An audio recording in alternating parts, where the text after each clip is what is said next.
Hello everyone, my name is Noor Jahan. Welcome to my channel Noor real estate consultant. आज की मेरी topic है ROW, right of way. ROW in any mining industry, whether it is a coal mining industry or whether it is a cement industry where we do a limestone mining। तो आज मैं बात करूंगी कि ROW एक mining industry में कितने types की होती है। और सबसे पहले तो मैं आप सबसे सवाल करूंगी कि ROW होती क्या है। अगर आप किसी माइनिंग इंडस्ट्री से हैं तो आपको पता ही होगा कि ROW क्या होती है, राइट ऑफ वे क्या होती है। तो ROW is a legal right to use someone else property without any legal transfer of ownership। अगर मैं इसको सरल भाषा में अगर मैं आपको समझाऊं तो आपने एक पार्सल ऑफ लैंड खरीदा है, आप जो भी काम अपने लैंड के अंदर में आप कर सकते हो, कोई ऑब्जेक्शन नहीं है। लेकिन अब आपको बगल वाले की भी लैंड को इस्तेमाल करना है, आपको बगल वाली ज़मीन की भी आपको इस्तेमाल करना है आपके खुद के काम के लिए। तो अब आप क्या करोगे, आप कैसे परमिशन लोगे बगल वाले की ज़मीन को भी आपको इस्तेमाल करना है। लेकिन उस ज़मीन को आप खरीदिएगा नहीं, आप सिर्फ उसका ईजमेंट राइट आप लीजिएगा। आप बगल वाले प्राइवेट पार्टी के साथ में अब बस एक ईजमेंट एग्रीमेंट आप उसके साथ में कीजिएगा कि मुझे बगल वाले की भी ज़मीन का मुझे इस्तेमाल करना है अपने प्लांट और फैक्ट्री के लिए। तो ROW is a legal right to use someone else's property without any legal ownership transfer.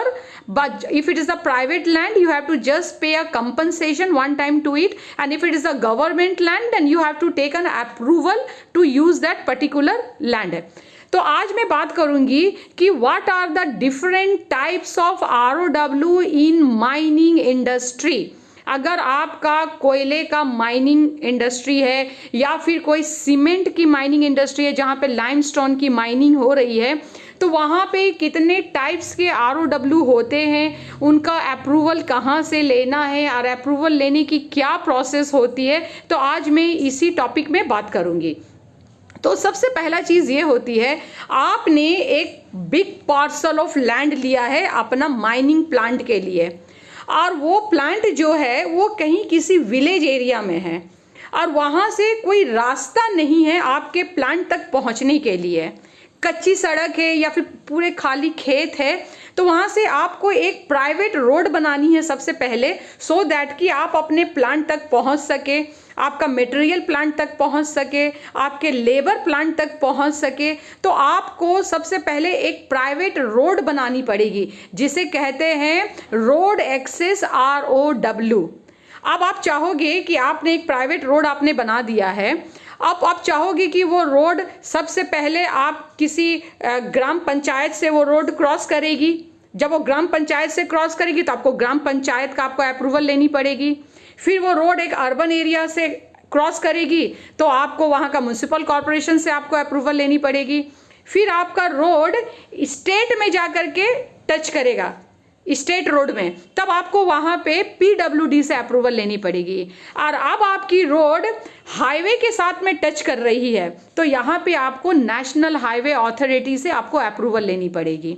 तो सबसे पहला ROW क्या हो गया, रोड एक्सेस। आपको पहले तो एक रोड चाहिए अपने प्लांट तक पहुंचने के लिए, प्लस आपके प्लांट में जो भी मैन्युफैक्चरिंग होगी, आपके जो फाइनल गुड्स है उनको मतलब कि ट्रांसपोर्टेशन के लिए आपको रोड चाहिए। I hope it is clear. The second ROW is railway ROW। अब आपका बड़ा सा प्लांट है, आपने वहाँ पे अपना मैन्युफैक्चरिंग आप कर रहे हो, अब आप चाहते हो कि सारा जो आपके प्रोडक्ट्स है वो मतलब ट्रक से ना जाए बल्कि रेल से जाए। तो आप चाहते हो कि आपके प्लांट के अंदर में ही आप खुद का अपना प्राइवेट रेलवे ट्रैक आप वहाँ पे लगाए, सो दैट कि वो जो रेलवे ट्रैक है वो फिर जाके एक मेन रेलवे लाइन से वो कनेक्ट करेगी।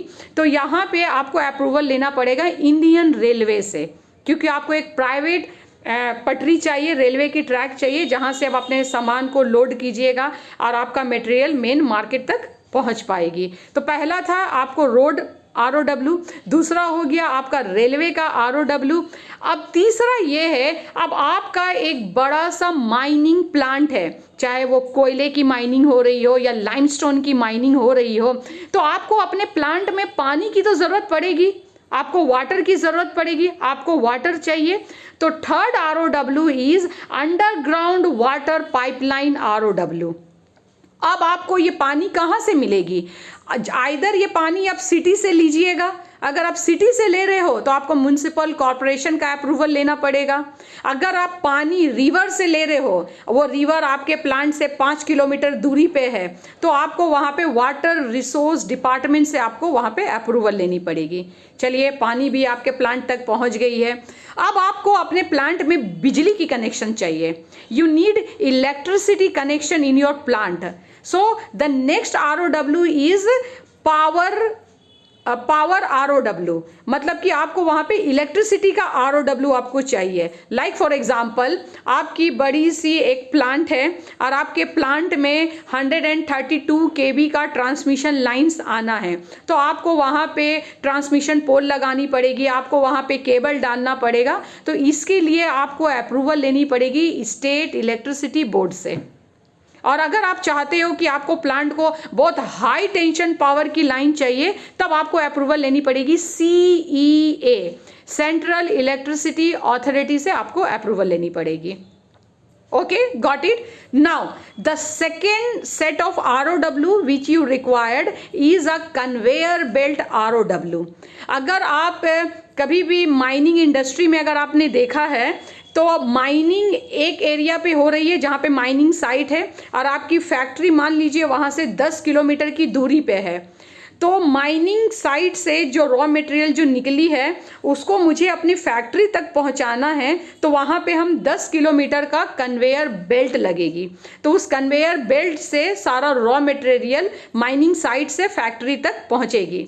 तो अब ये जो कन्वेयर बेल्ट जो हम लगाएंगे 10 किलोमीटर तक, तो ये कन्वेयर बेल्ट आपका एग्रीकल्चर लैंड भी क्रॉस करेगी।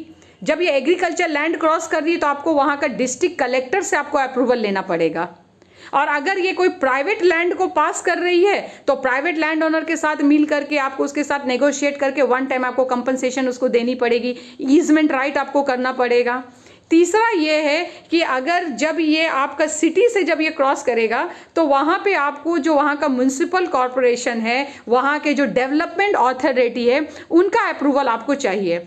और जब ये फॉरेस्ट लैंड को जब ये पार कर रही है तो वहाँ पे आपको फॉरेस्ट डिपार्टमेंट का क्लियरेंस आपको लेनी पड़ेगी। क्लियर है? समझ में आ रही है मैं क्या बोल रही हूँ? Now the next set of ROW what you required in a mining industry. अब आपका माइनिंग इंडस्ट्री में प्रोडक्शन शुरू हो गया है, स्टार्ट हो गई है, तो अब आपका मतलब कि वेस्ट भी तो जनरेट होगी, आपके प्लांट में वेस्ट निकलेगा। तो इन वेस्ट को आप कहाँ पे डिस्पोज कीजिएगा, कहाँ पे जाके अपने वेस्ट मटेरियल को आप डिस्पोज कीजिएगा? तो इसके लिए भी क्या होती है कि सरकार की तरफ से you are going to get some approved land which will be outside from your far from your factory. आपकी जहाँ पे फैक्ट्री है उससे कहीं दूर जगह में एक अप्रूव्ड लैंड आपको दी जाएगी जहाँ पे आप अपने वेस्ट को जाके डिस्पोज कीजिएगा। और इसके लिए आपको अप्रूवल लेना पड़ेगा स्टेट पॉल्यूशन कंट्रोल बोर्ड से कि आपने जो वेस्ट जो डिस्पोज किया है इससे कोई हार्मफुल इफेक्ट एनवायरनमेंट को नहीं होगी।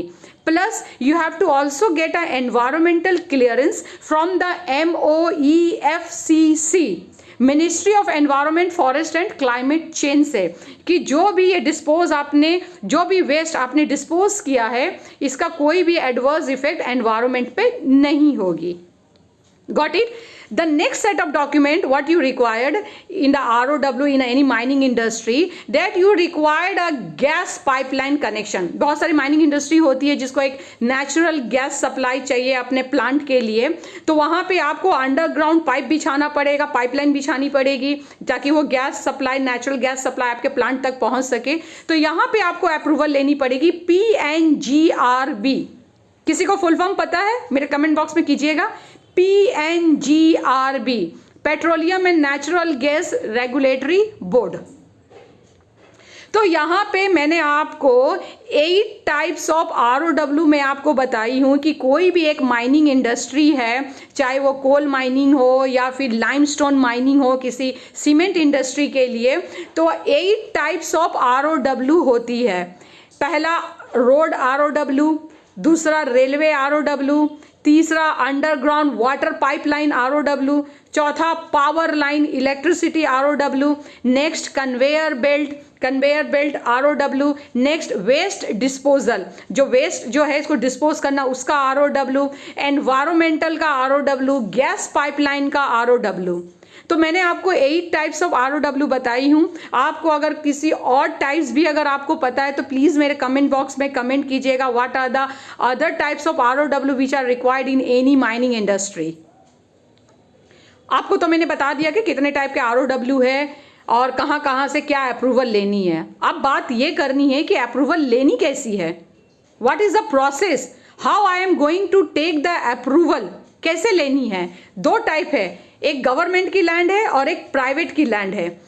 अगर प्राइवेट पार्टी की लैंड है तो आपको उसके साथ बैठना है, नेगोशिएट करना है, 1 टाइम कंपनसेशन दे करके एक ईजमेंट राइट करके क्लोज कर देनी है। अगर वो गवर्नमेंट की लैंड है तो आपको एक एप्लीकेशन फाइल करना पड़ेगा गवर्नमेंट की ऑफिस में जाके, जो रेलिवेंट अथॉरिटी है। अगर रोड है तो PW में चाहिए, NHI में चाहिए, रेलवे है तो आपका इंडियन रेलवे में आपको जाना पड़ेगा, कन्वेयर बेल्ट पास करिए, एग्रीकल्चर लैंड और डिस्ट्रिक्ट कलेक्टर के पास जाना है, अर्बन में, रूरल में, lots of approval authorities are there, you have to identify which is a relevant authority. तो आपको एक एप्लीकेशन फाइल करना है रेलिवेंट अथॉरिटी के पास में जा करके, plus you have to submit your complete DPR report, detailed project report, along with the approval of environmental clearance का approval आपके पास में होनी चाहिए, फॉरेस्ट क्लियरेंस के अप्रूवल आपके पास में होने चाहिए, स्टेट पॉल्यूशन कंट्रोल बोर्ड की क्लियरेंस आपके पास होनी चाहिए। तो ये सारा क्लियरेंस लेके सारा एप्लीकेशन आपने अटैच कर दिया है गवर्नमेंट के पास में। Now the revenue authority what they are going to do, you have to also pay a processing fees to them, and now the revenue authority और दैट पर्टिकुलर रेलिवेंट अथॉरिटी, वो relevant authority क्या करेगी, he is going to review your application. वो आपका application को review करेगी, plus he is going to do a side visit, वो आकर के वहां पे साइड विजिट करेगी। अगर आपका एप्लीकेशन पास हो गया, if your application get approved, now you are going to get the final approval from the government that yes it's okay and now you can do your ROW what you are required it. I hope it is very clear.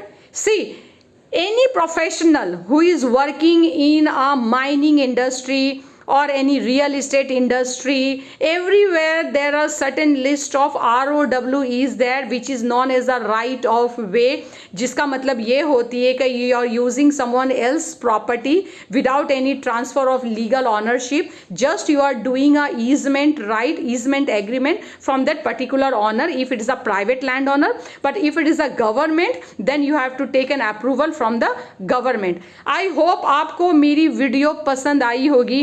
अगर आपको कहीं भी कोई भी doubt है तो please मेरे comment box में मुझे कमेंट कीजिए।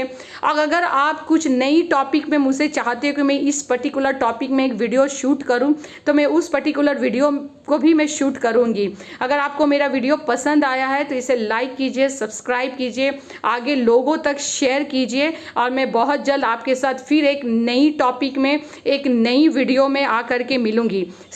मेरा मेन इंटेंशन ये है कि जो भी वर्किंग प्रोफेशनल है या फिर कोई भी ऐसा फ्रेशर है जो मतलब रियल एस्टेट इंडस्ट्री में आना चाहते हैं या फिर माइनिंग इंडस्ट्री में अपना कैरियर को शुरू करना चाहते हैं, तो दे शुड नो कि ये कैसे काम करती है, what are the rules regulation, क्या ROW है, क्या परमिशन लेना है, how what is the process. तो मैं बस एक कम्युनिटी को मैं हेल्प कर रही हूँ, वर्किंग प्रोफेशनल को मैं हेल्प कर रही हूँ, सो डैट लोगों का काम आसान हो मेरे वीडियो को देखने के बाद। तो मैं अपनी वीडियो को यहीं पे समअप करती हूँ और मैं बहुत जल्द मिलूँगी आपसे एक फिर नए मुद्दे पे, एक नई टॉपिक में, एक नया रियल एस्टेट का टॉपिक पे मैं आपसे मिलूँगी। तब तक के लिए धन्यवाद, थैंक यू और जय हिंद।